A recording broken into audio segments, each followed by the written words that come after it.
समस्त को मोर नमस्कार। आज आम आउ गोटे नुआ कविताटे पढ़ा जार शीर्षक होउची आत्मा ही भगवान।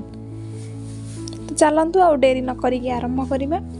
मंदिर को गली जगा को डाकिली पाइबा को जगा देखा, मस्जिद द्वारे जाई पहुँचली भेटिबाकू आला एका। गिर्जा द्वारे डाकिली आकुले देखा दियो मोते जीशु, ग्रंथ साहेब पढ़ी मनासिली सत्य पथटी दिशु।